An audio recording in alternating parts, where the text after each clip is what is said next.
iaitu faktor-faktor pembentukan Persekutuan Tanah Melayu 1948. Mengapakah kerajaan British bersetuju membentuk Persekutuan Tanah Melayu 1948 menggantikan pentadbiran Malayan Union?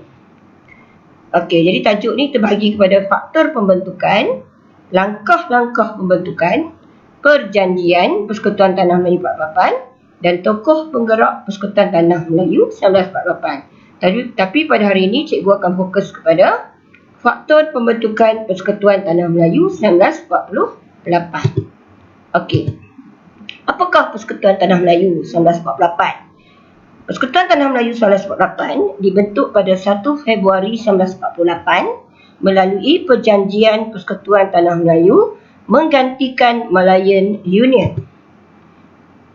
Hasil desakan orang Melayu supaya British mempertimbangkan pendapat dan kehendak mereka. Dan Persekutuan Tanah Melayu 1948 menunjukkan kejayaan orang tempatan menentang British, iaitu mereka telah berjaya membatalkan pentadbiran Malayan Union. Okey, sebab apa British bersetuju membentuk Persekutuan Tanah Melayu 1948? Yang pertama, kerana ketegasan orang Melayu membantah Malayan Union di bawah pimpinan Datuk On bin Jaafar. Jadi kata kuncinya ialah tegas. Yang kedua, faktor pembentukan Persekutuan Tanah Melayu 48 ialah perpaduan di kalangan orang Melayu, iaitu orang Melayu yang terdiri daripada golongan raja dan rakyat telah dapat mengatasi pihak lain yang menyokong Malayan Union. Jadi padu, kata kuncinya ialah padu, iaitu perpaduan di kalangan orang Melayu. Yang ketiga, keupayaan orang Melayu memujuk dan mendesak British, iaitu orang Melayu ni dia pandai memujuk dan mendesak British supaya menghidupkan semula dasar perlindungan yang telah membantu mereka menolak Malayan Union. Seterusnya, faktor pembentukan Persekutuan Tanah Melayu 48 lagi ialah sokongan bekas pegawai British yang menolak daksa menakluk Tanah Melayu. Bekas pegawai British ni pernah berkhidmat di Tanah Melayu sebelum Perang Dunia Kedua.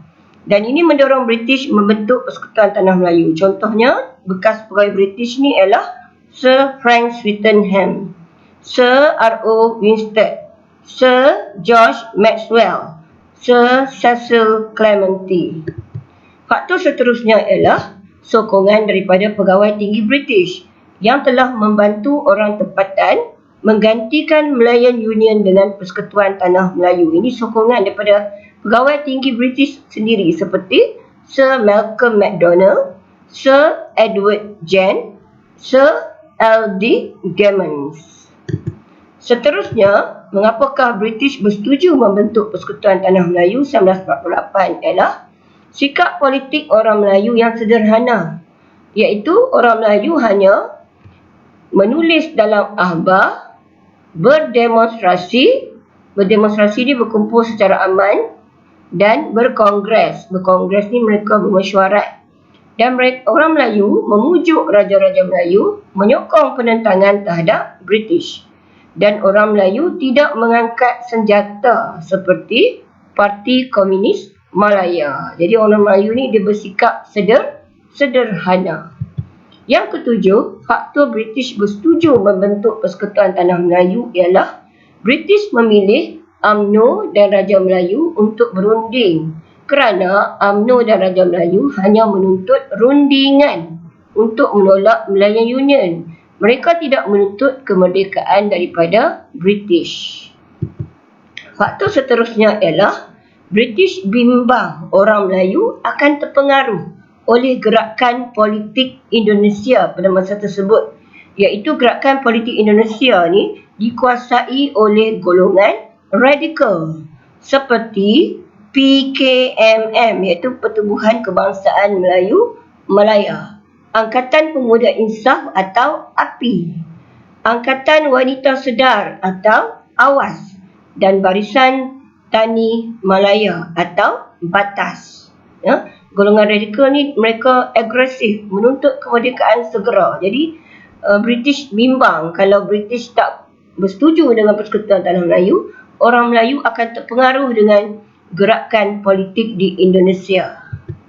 Dan faktor yang seterusnya ialah Piagam Atlantik 1945. Piagam Atlantik ni dikeluarkan oleh Pertubuhan Bangsa-Bangsa Bersatu selepas Perang Dunia Kedua tamat. Dan PBB tidak menggalakkan penjajahan baru. Dan PBB melalui Piagam Atlantik meminta negara kolonial atau negara penjajah memberikan latihan berkerajaan sendiri kepada penduduk tempatan. Jadi pembentukan Persekutuan Tanah Melayu merupakan satu langkah yang sesuai ke arah mencapai hasrat PBB tersebut. Okey, ini adalah kata kunci untuk mengingati faktor-faktor pembentukan Persekutuan Tanah Melayu. Yang pertama ialah tegas, padu, pujuk, bekas, sokong, sederhana, pilih, bimbang, piagam. Jadi semua ada 9 kata kunci yang pelajar perlu ingat, iaitu tegas. Tegas, bila sebut saja tegas, sikap tegas. Orang Melayu membantah Melayan Union. Padu, perpaduan di kalangan orang Melayu. Pujuk, orang Melayu bijak memujuk. Bekas, sokongan daripada bekas pegawai British dan seterusnya. Ini adalah satu cara untuk mengingat fakta sejarah, iaitu menggunakan konsep kata kunci. Okey. Dan seterusnya latihan objektif. Okey. Yang pertama. Okey. Jadi cikgu minta pelajar tolong siapkan latihan ni lah. Yang pertama. Yang kedua.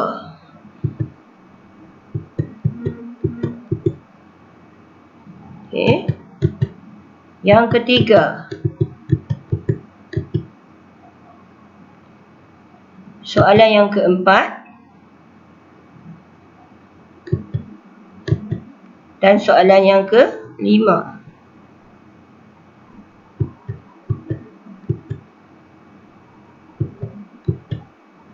Okey, jadi sekian saja pembelajaran kita untuk hari ini. Jadi selamat belajar. Tengok balik video ni, rakaman pengajaran ni. Kemudian pelajar boleh jawab soalan latihan. Sekian, terima kasih.